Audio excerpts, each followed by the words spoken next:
Baik, Assalamualaikum warahmatullahi wabarakatuh. Waalaikumsalam Waalaikumsalam warahmatullahi wabarakatuh. wabarakatuh. Selamat siang anak-anak ibu sekalian.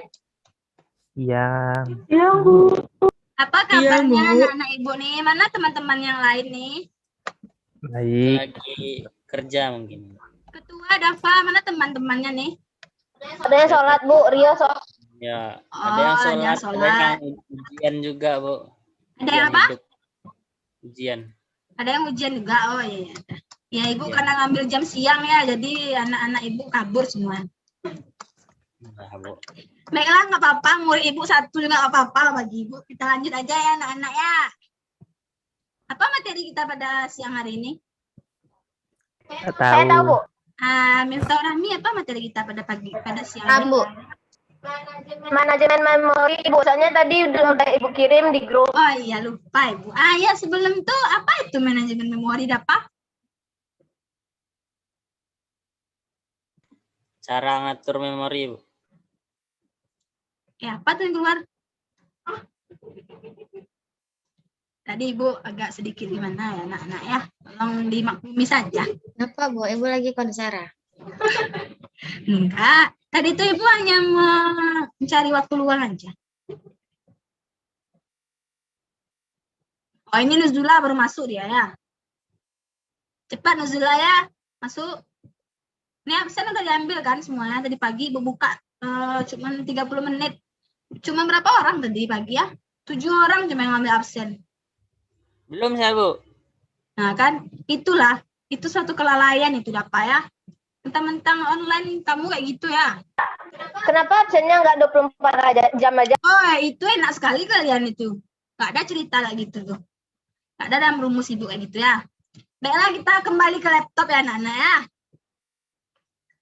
Pengertian manajemen memori itu adalah tindakan mengelola memori komputer. Jadi, kebutuhan utama manajemen memori itu adalah menyediakan cara untuk secara dinamis mengalokasikan bagian-bagian dari memori untuk program atas permintaan kalian dan membebaskan untuk digunakan kembali ketika tidak lagi diperlukan. Seperti itu ya anak-anak ibu ya. Lanjut. Nah, kita lanjut ke jenis-jenis memori. Baiklah, Ibu minta tolong kepada Aulia. Tolong bacakan ya memori kerja sama memori dukung ya.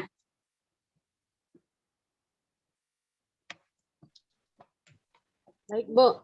Memori kerja, tugas utamanya adalah menampung pekerjaan itu pada saat sebelum dan sesudah pekerjaan itu dilaksanakan oleh prosesor dan menampung berbagai hal yang diperlukan prosesor. Sedangkan memori dukung atau backing store itu untuk mendukung memori kerja, umumnya berbentuk disk. Setiap track dan sektor dapat menyimpan sejumlah byte dari memori kerja. Memori kerja dicapai melalui alamat memori dan register data memori. Siap, Bu? Nah, baik, terima kasih ya. Jadi, memori kerja itu tugasnya menampung pekerjaan itu pada saat sebelum dan sesudah pekerjaan itu dilaksanakan. Sedangkan memori dukung itu dia mendukung memori kerja. Nah, untuk dapat menyimpan sejumlah byte dari memori kerja. Heri, apakah mengerti? Coba ulangi lagi apa yang Ibu jelaskan tadi. Memori kerja tuh lupa, Bu. Itulah kan. Itu tanda tidak memperhatikan ya. Kita Bu, jarang maaf, loh Bu. Zoom nih karena Ibu terlalu sibuk. Jadi tolong diperhatikan ya Heri ya. Bu, maaf, Baiklah, Bu. Ibu ulangi lagi. Memori kerja itu tugasnya menampung pekerjaan pada saat sebelum dan sesudah pekerjaan itu dilaksanakan. Sedangkan memori dukung itu dia mendukung memori kerja agar menyimpan sejumlah byte dari memori kerja tersebut agar dicapai melalui alamat memori dan register data pada memori. Bagaimana ya, mengerti? Ngerti, Bu. Nah, tolong dilihat nanti ya lagi Ibu, diperhatikan. Bu. Bu ya, Bu. ini mengganggu aja nih. Ya. Siapa itu? Izin, Bu. Saya, Bu. Izin ke Izin WC. apa? Oh ya, ada apa? Sebentar ya. Ini gimana nih caranya nih? Nih, sebentar ya anak-anak ibu ya. Tak paham. Ya Bu, lanjut Bu. Ketutup dia nak. Oh ini Cynthia baru mau masuk dia. Ya kita tunggu Cynthia masuk dulu ya.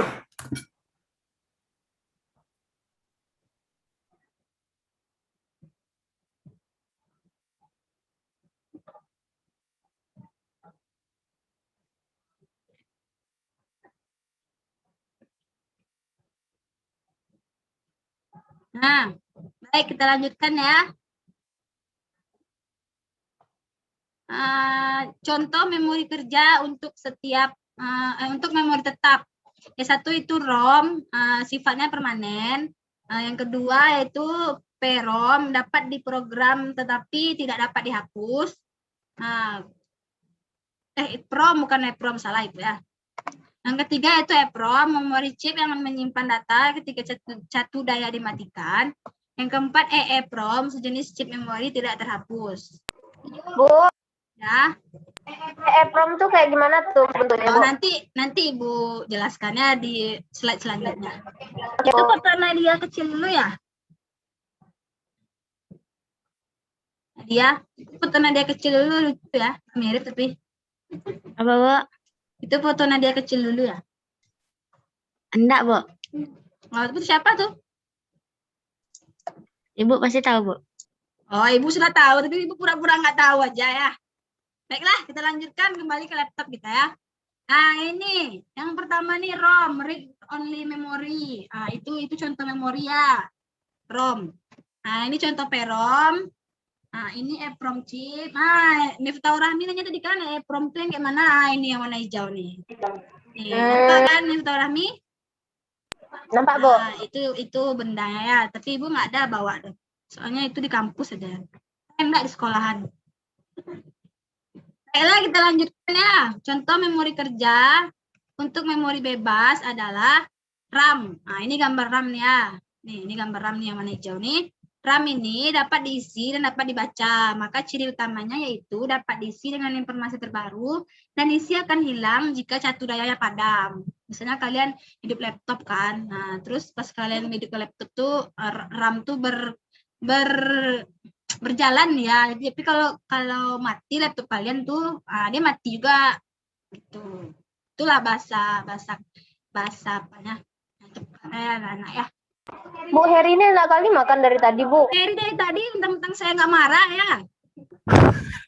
Wah, Saya ini guru baik mungkin, jadi saya nggak pernah memarah-marahin mahasiswa saya, siswa-siswa saya nih. Jadi dia lantiangan sih sama saya. Saya yang menangau udah Heri. dengar Bu, dengar Bu. Baik, lanjut ya. Memori dukung atau backing store itu contohnya floppy disk, hard disk, dan CD. Nah, memori dukung itu dapat pindah masuk ke memori kerja, terus keluar lagi ke memori dukung. Ini ada gambarnya ya. Nih, memori dukung pindah masuk ke memori kerja, lalu memori kerja pindah keluar ke memori dukung. Nih. Ibu mau nanya nih gambar yang pertama nih, Dafa Raihan. Itu gambar apa tuh? Dafa? Floppy disk, Bu. Floppy disk, betul. Heri. Nah, yang makan dari tadi nih. Nah, yang kedua nih, ini gambar apa nih? Yang 500 GB ini? Memori Bu. Harddisk Bu. Harddisk Bu. Ya, itu harddisk ya. Kalau harddisk Ibu ada bawa harddisk. Nah, ini contoh harddisk nih. Contoh harddisk ya. Harddisk Ibu ada 2 nih. Tapi harddisk ini nggak akan berjalan dia kalau nggak ada kabelnya. Jadi ada kabelnya nih. Ini nanti kabelnya nih colokin ke sini ya. Nah, nanti colokin juga kepada laptop kalian. Harddisk itu mahal ya, Bu? Oh, itu tergantung. Kalau yang 1 tera mungkin bisa sampai 500-an ke atas. Tapi ini Ibu ada 1 tera sama 500 giga ya. Kalau yang lainnya nggak ada Ibu bawa. Nah, itu kalau yang gambar di bawah tuh orang awam semuanya tahu itu CD ya.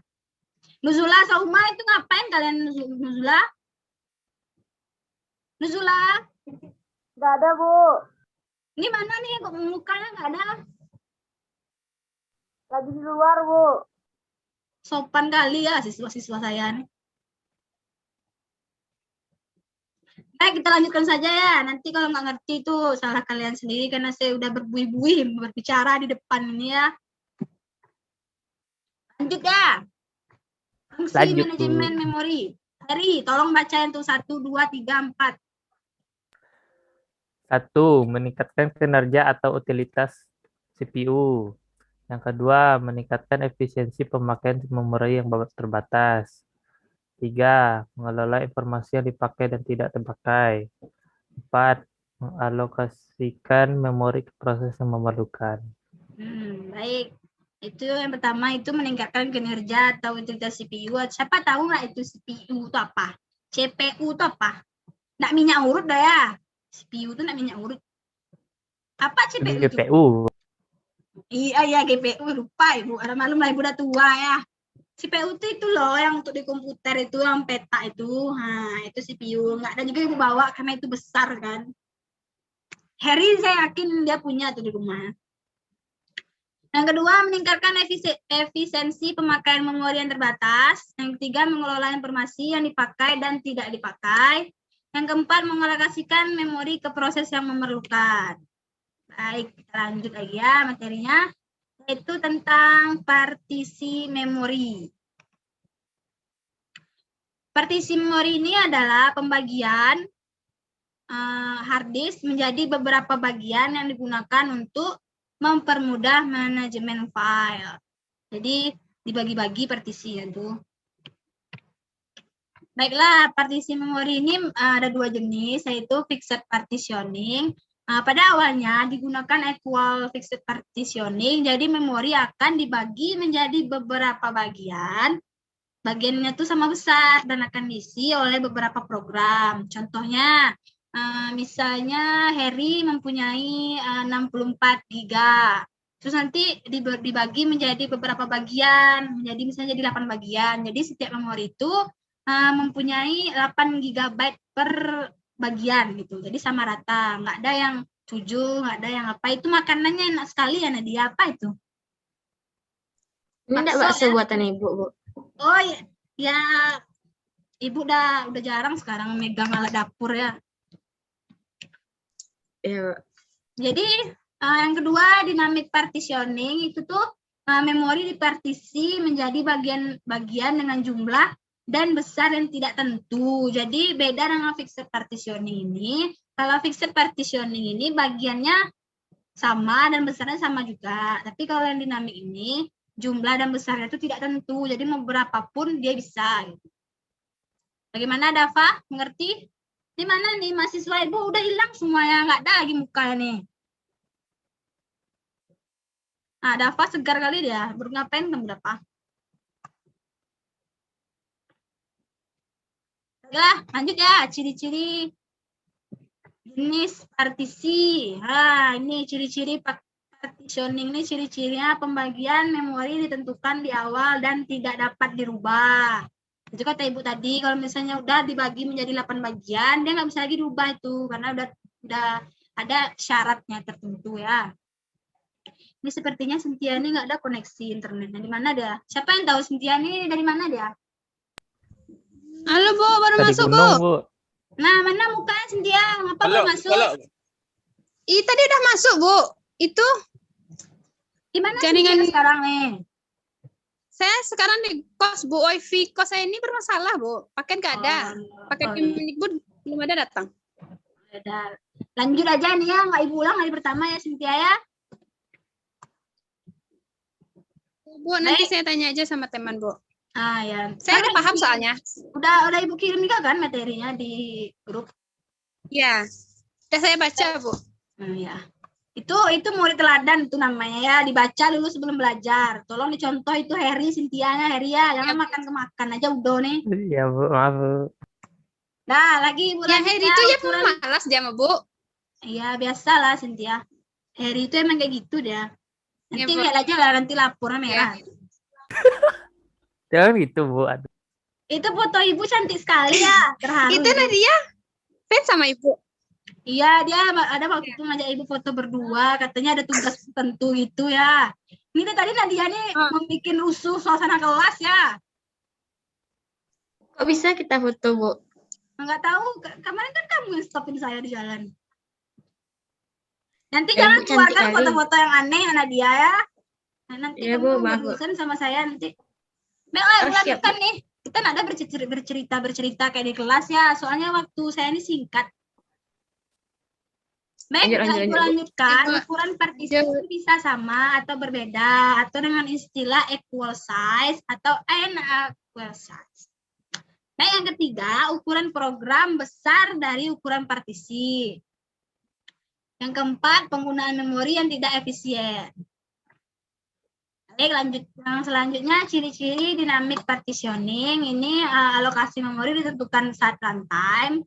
Yang kedua, setiap proses diberikan alokasi sesuai yang dibutuhkan. Yang ketiga, external fragmentation. Yang keempat, ruang kosong di memori banyak tetapi terbagi-bagi. Baik, lanjut ya. Ini relokasi Ibu ada 2. Gimana nih? Ini anak Ibu suruh bikin kemarin. Apa yang dibikin?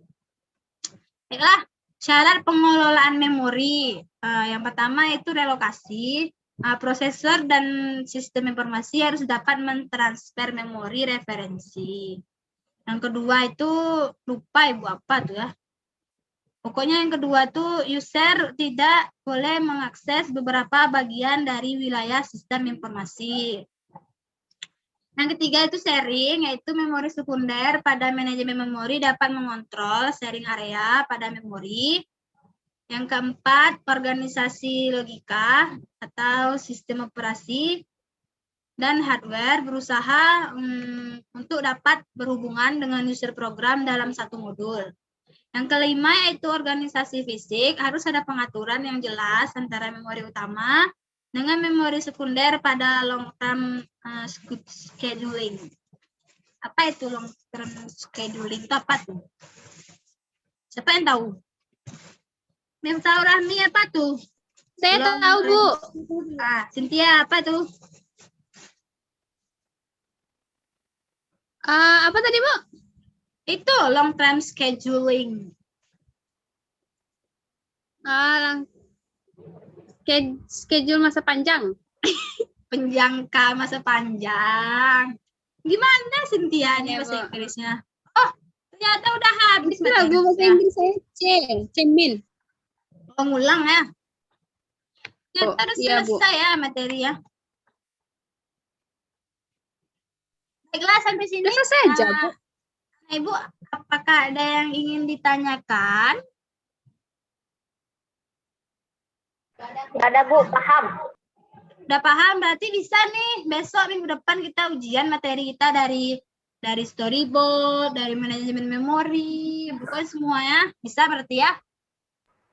Storyboard ya juga. Akan minggu depan kita belajar itu. Gimana Miftah Punya Rahmi beda, ini? Bu. Nanti Buku ada juga, LKPD-nya Ibu kasih. Nih ya. Ada kunci jawabannya. Tunggu ya. Boleh dong. Bu mau, Bu. Nggak boleh. Eri ini nafsu kali. Nah, nih. Ini ada Ibu LKPD untuk kalian. Ini ada 5 soal. Tolong dikerjakan dalam waktu jangka jam 5 sore ini. Tolong dikirimkan ke grup ya. Ini cuma 15 menit sekejap mata nih oleh Aulia. Nih udah siap. Ya kan Aulia? Sekijok mata. Saya tahu nih. Uni Aulia kan ada udah sekijok. Bu. Sekijok saya lalu sih bisa menjawab mah. Udah paham kan? Nanti ini Ibu kirim ya. Tolong supaya dikirim ke grup. Jadi itulah materi yang dapat Ibu sampaikan pada sore hari ini. Mohon maaf ya jika ada kekurangan. Ibu haraplah Ibu hanya manusia biasa ya yang mempunyai banyak kekurangan. Terima kasih Ibu sekalian. Wassalamualaikum warahmatullahi wabarakatuh. Waalaikumsalam warahmatullahi wabarakatuh. Tepuk tangan dulu. Minta mandala lagi dong.